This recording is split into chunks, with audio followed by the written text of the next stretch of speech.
என் அன்பு பிள்ளையே, உனக்கான நன்மைகளை செய்து கொடுப்பதற்காகவே உன் தாயானவள் இன்று உன்னை தேடி வந்திருக்கின்றேன். என் குழந்தையே, இன்று உனக்கு ஒரு முக்கியமான செய்தியைத்தான் இந்த தாயானவள் உனக்கு கொண்டு வந்திருக்கின்றேன். என் தாயும் தந்தையும் உனக்கு ஆசி வழங்கிவிட்டு சீக்கிரமாக புறப்பட வேண்டும். உடனே ஆசியை நீ பெற்றுக்கொள். உன்னுடைய கடந்த காலத்தை பற்றியோ உன்னுடைய தற்போதைய நிலையை பற்றியோ சிறிதும் கவலை கொள்ளாதே. காலங்கள் மாறும், நான் மாற்றுவேன். வாழ்வில் நினைத்து பார்க்காத வளமான வாழ்வை வாழப்போகின்றாய். என் குழந்தையே, நீ கடக்கும் பாதைகள் யாவும் உன்னை வாழ்வில் மேம்படுத்தவே உன்னோடு நான் என்றும் இருப்பேன். உனக்கு வழித்துணையாக இருப்பேன். வாழ்வில் இதற்கு மேலும் நல்ல நிலைமைகள் உள்ளது. இன்னும் பல அற்புதங்களை உன் வாழ்க்கையில் நீ காணத்தான் போகின்றாய். பல அற்புதங்கள் உன் வாழ்க்கையில் நடக்கத்தான் போகின்றது. இப்பொழுது இருக்கும் எதுவும் நிரந்தரம் அல்ல. என்னை வழிபட ஆரம்பித்து எத்தனை நல்ல வினைகளை நீ செய்துள்ளாய். அவையெல்லாம் நிச்சயமாக பலன்கள் தரும். உன்னை நான் பாதுகாத்து கொண்டே வருகின்றேன். உனக்கான சூழலை நான் அமைத்து தருகின்றேன். நல்லது உன் வாழ்வில் நடக்கும். நீ நிச்சயமாக மகிழ்வாய். உன் மனநிலையில் ஏன் இந்த மாற்றம்? உன் இயல்பு நிலையிலிருந்து மாறி ஏன் இப்படி எதையோ உணராதது போல, வாழ்க்கை மறத்து போனது போல இந்த தோற்றம்? என் குழந்தையே, உனக்கு நிறைய விஷயங்களை மாற்ற வேண்டியதாய் உள்ளது. உன் கோபம், உன் அவசர புத்தி, சகிப்புத்தன்மை இல்லாத நிலை, எதற்கெடுத்தாலும் எரிச்சலான எண்ணம், அகங்காரம், இவையெல்லாம் நீ மாற்றினாலே நிம்மதியாக சந்தோஷமுடைய வாழ்க்கையை நீ வாழ்வாய். மற்றவர்கள் உன்னை காயப்படுத்தி உன்னை புறம் கூறினாலும் நீ நகர்ந்து வந்துவிடு. நீயும் அதை செய்யாதே. பிறகு என் குழந்தை, உனக்கும் அவர்களுக்கும் என்ன வித்தியாசம்? உன் பக்தி உண்மையானது, உன் அன்பு தூய்மையானது. அதில் எந்த குறையும் காண முடியாது.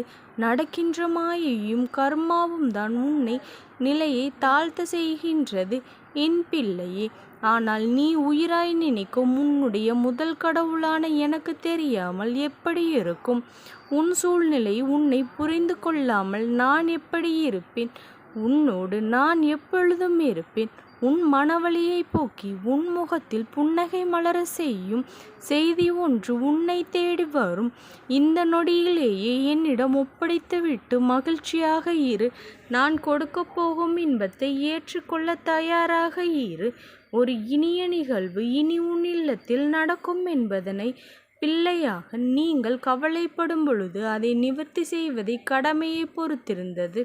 இனி நடக்கப் போவதை பார். நான் உனக்காக புன்னகைத்து கொண்டே காத்திருக்கின்றேன் என் பிள்ளையே. வாழ்க்கையில் நீ உயர்ந்த நிலைக்கு வரப்போகின்றாய்.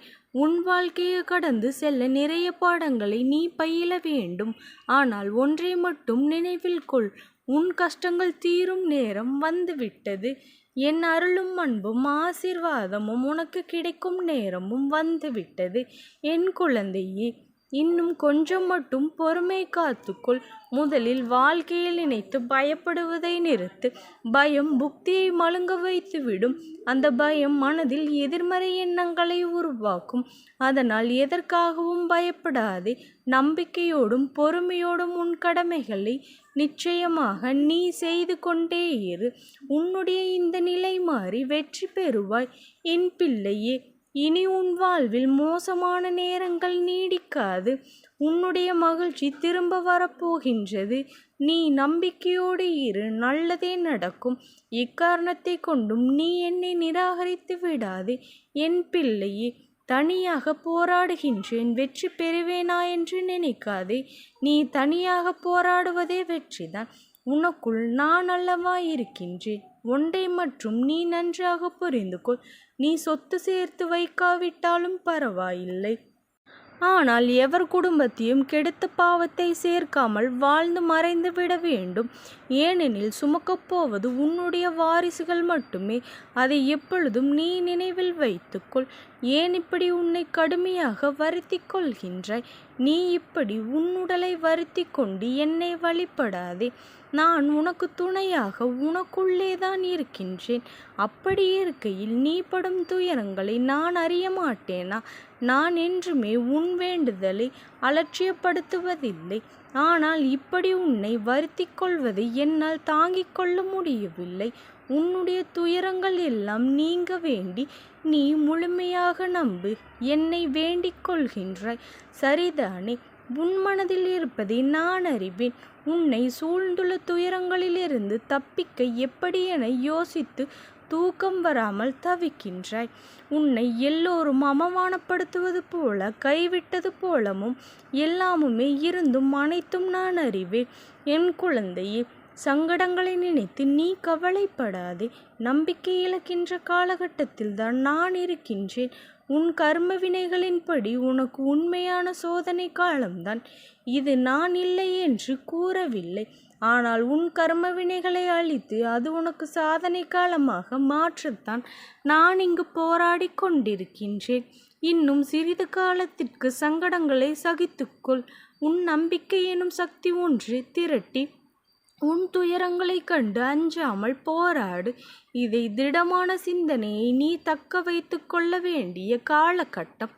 இந்த நாமத்தை நீ உச்சரித்து கொண்டே இரு.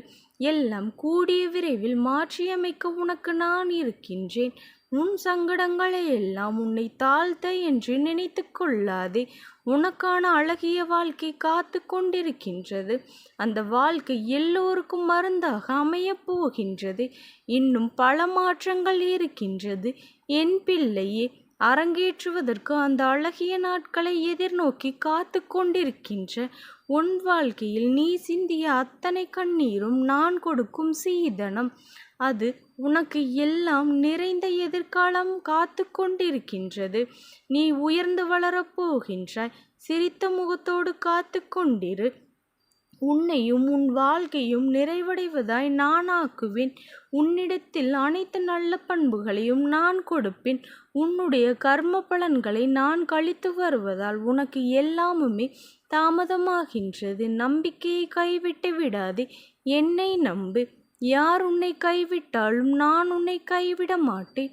நீ வாழ பிறந்து இருக்கின்றாய். வாழ்வை அனுபவித்து வாழ வேண்டும். அதற்கு தடையாக உள்ள கஷ்டங்களையும் பிரச்சனைகளையும் வேறு விதமான சூழலையும் நோக்கி எல்லாவற்றிலும் சம்பூர்ணமாக வாழ வேண்டும் என்பதே என் விருப்பம்.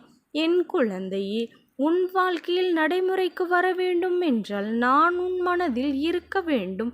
நான் உன் மனதில் இருப்பதை நீ எப்படி அறிந்து கொள்ள வேண்டும்?